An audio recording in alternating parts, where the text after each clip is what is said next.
சட்டியில் கொஞ்சம் நல்லெண்ணெய் ஊற்றிருக்கு. கறி வடத்தை கொஞ்சம் போட்டுக்குவோம். நல்லா பொரியல்.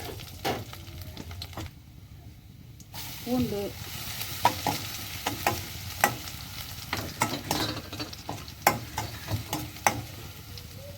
வெங்காயம், இஞ்சி பூண்டு கொஞ்சோண்டு,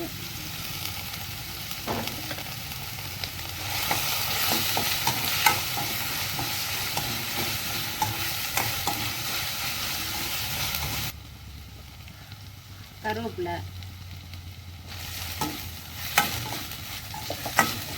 கடைசியில் தக்காளி போட்டு நல்லா வதக்கிட்டு எண்ணெயிலே நல்லா வதங்கிடணும்.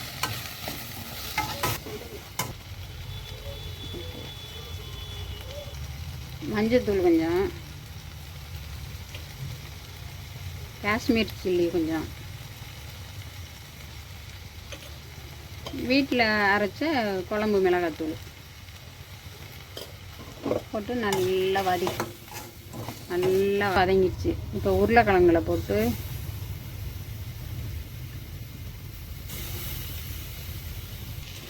கிழங்கு அந்த மசாலாவோடு சேர்ந்து வேகட்டும்.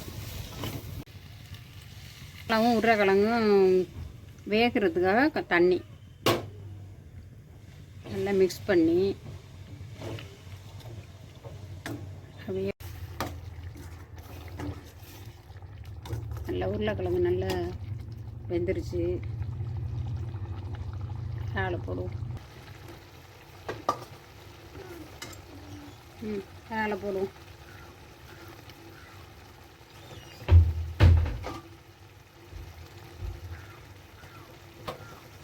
இறாலை போட்டு ரொம்ப நேரமெல்லாம் வேக விடக்கூடாது. அப்படியே ரொம்ப நேரம் வெந்தால் லப்பர் மாதிரி போயிடும்.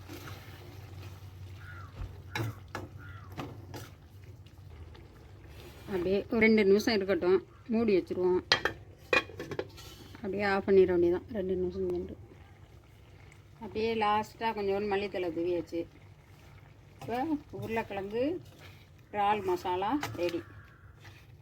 இது தேங்காய், சில பேர் தேங்காய் அரைச்சி ஊற்றினா அவங்களுக்கு பிடிக்கும். தேங்காய் விருப்பப்பட்டவோ தேங்காய் அரைச்சி ஊற்றிக்கலாம். எங்களுக்கு இப்படி காரசாரமாக இருந்தால் தான் எங்களுக்கு ஓகே.